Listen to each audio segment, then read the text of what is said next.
பொதுவாகவே மக்கள் எல்லாத்துக்குமே ஒரு வார்த்தையை விட அந்த வார்த்தை என்ன டோனில் வெளிவந்தது அப்படின்றதுக்கு தான் ரொம்ப இம்பார்ட்டன்ஸ் கொடுப்பாங்க. ஒரு பொயட் சொல்கிறாரு, நிறைய பேர்த்துக்கு மக்களுக்கு நம்ம என்ன வார்த்தை சொல்லி அவங்கள திட்டி கஷ்டப்படுத்துகிறோம் அப்படின்றது ஞாபகமே இருக்காதான். ஆனால் அவங்க பேசுனதுனால எப்படி நம்ம ஃபீல் பண்ணோம் அப்படின்றது ரொம்ப நல்லா ஞாபகம் இருக்கும். அதுக்கு முக்கியமான காரணம் நம்மளோட வாய்ஸ் டோன். நார்மலாகவே நம்ம எல்லாருமே நெகட்டிவான ஒரு வாய்ஸ் டோனுக்கு தான் ரியாக்ட் பண்ணுவோம் அப்படின்னு சொல்கிறாங்க. ஏன்னா பேசிக்கலி நம்ம ஒரு நெகட்டிவிட்டியை சீக் பண்ணுற பர்சன்ஸ்.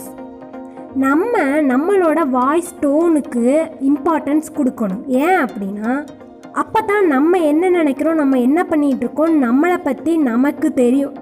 அப்போ தான் அவேர்னஸாக இருக்க முடியும் நம்ம என்ன பண்ணிகிட்ருக்கோம் அப்படின்னு சொல்லி. எவ்வளோ தூரம் நம்ம உள்ள ஒரு விஷயத்தை உருவாக்கிட்டு இருக்கோம், அது எவ்வளோ தூரம் வெளியே வருது அப்படின்றத நம்ம மெஷர் பண்ணணும்னா நம்மளோட வாய்ஸ் டோனை நம்ம அப்சர்வ் பண்ணணும். எப்பயுமே இப்போ ஈஸியாகவே எல்லா பர்சன்ஸையும் அட்ராக்ட் பண்ணக்கூடிய விஷயம் என்ன அப்படின்னா, நம்ம என்ன சொல்கிறோம் அப்படின்ற விஷயத்தை விட அதை எப்படி சொல்கிறோம் அப்படின்ற விஷயந்தான். கரெக்டாக நீங்கள் என்ன வாய்ஸ் டோன் யூஸ் பண்ணுறீங்க, நீங்கள் உங்கள் மனசில் இருக்கிறத வெளியே சொல்லும் போது என்ன ஸ்டைல் யூஸ் பண்ணுறீங்க அப்படின்றதுல கிளியராக இருக்கீங்க அப்படின்னா, ஒரு பாசிட்டிவாகவும் நெகட்டிவாகவும் இல்லாமல் நியூட்ரலாக இருந்து நீங்கள் உங்கள் மனசில் இருக்கிறத சொல்ல ஆரம்பிக்கிறீங்க அப்படிங்கும் போது கண்டிப்பாக நீங்கள் ஒரு ஸ்ட்ராங்கர் பொசிஷனுக்கு போயிடுவீங்க. அதுக்காக உங்கள் வாய்ஸை மாற்றிக்கணுமா, டோன் மாற்றிக்கணுமா, சர்ஜரி பண்ணணுமா அப்படின்னு கேட்டால் அதெல்லாம் கிடையாது. எப்பயுமே நம்ம கம்யூனிகேட் பண்ணும்போது நமக்கே தெரியாமல் நம்ம சொல்லக்கூடாதுன்னு நினச்ச விஷயங்கள் கூட நம்மளோட மூஞ்சி ரியாக்ஷன்லேருந்தும் நம்மளோட வாய்ஸ் டோன்லேருந்தும் வெளியே வந்துடும். இல்லாட்டி நம்ம எப்போயாவது கோபமாகவோ இல்லை நம்ம கண்ட்ரோலில் நம்ம இல்லாத டைம்லையும் நம்ம நினைக்கிற விஷயம் வெளியே தெரிஞ்சிடும், நம்மளையும் மீறி.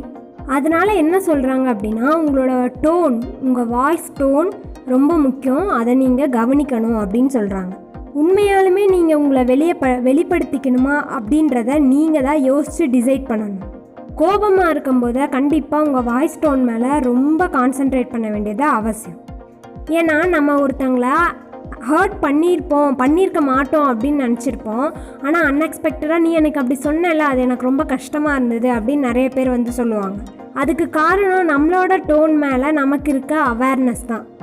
நம்ம எப்படி பேசுகிறோம், எந்த டோனில் பேசுகிறோம் நம்ம அப்சர்வ் பண்ண ஆரம்பித்தாதான் நம்ம என்ன நினைக்கிறோம், நம்ம யார் அப்படின்ற விஷயம் நமக்கு தெரியும்.